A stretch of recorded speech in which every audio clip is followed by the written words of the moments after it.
Ce que vous devez comprendre est que ce qui cherche le gouvernement congolais n'est pas la sympathie. Plutôt, il cherche à faire comprendre à la communauté internationale qui sont pacifistes partant de ce qu'a été notre sit-in et ce qui a été la présentation et leur mauvaise manière de réagir. Alors cette fois-ci, ils pensent faire voir à la communauté internationale qu'ils sont pacifistes. Alors nous savons que ce n'est pas le cas. Ils ne sont pas faibles, oui, mais nous savons, avec leur violence, qu'ils n'accepteront ni de nous accompagner, ni de nous la tâche facile d'exercer notre démarche. Ce que j'aimerais rappeler ici à toute la population qui nous écoute, c'est que les combats que nous menons n'est pas un combat des leaders ni des individus, c'est un combat du peuple. Le peuple est comme l'eau. Comme me dit toujours le président Sétikouni, que le peuple est comme de l'eau. Si vous fermez toutes les démarches, l'eau va déborder. C'est-à-dire, dès qu'ils tenteront à fermer toutes les portes ou toutes les démarches, la population va déborder et il va réagir à sa manière. Écoutez, chers camarades, la Constitution, qui est notre pacte social, nous déclare ceci.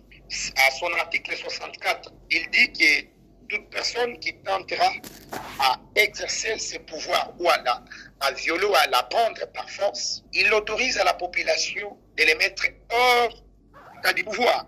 Et c'est cette démarche qu'on est en train de mener. Je sais que les souverains primaires, qui est les détenteurs et les dépositaires de ces pouvoirs, ils sont fustigés par la gestion et ces mêmes constitutions les donnent ces pouvoirs de reprendre ces pouvoirs et de la confier à une autre personne.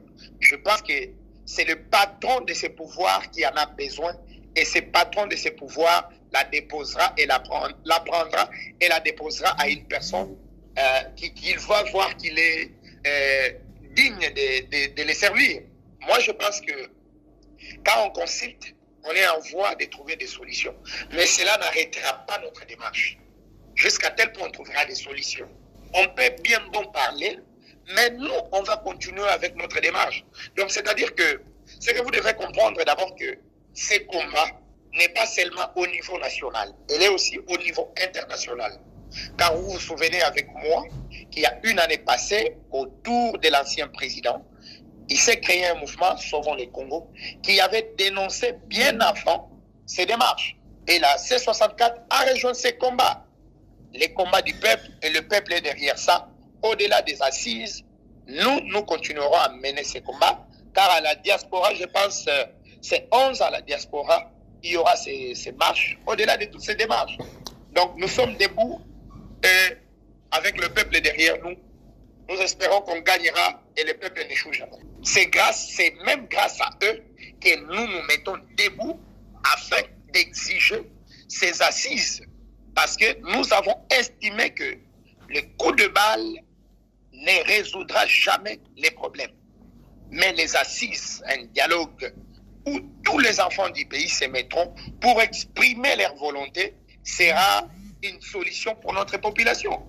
Ce que vous avez assisté à notre première démarche, c'est ce qui prouve en sorte que nous sommes face à des intolérants. Ces gens qui ne veulent pas que les autres s'expriment.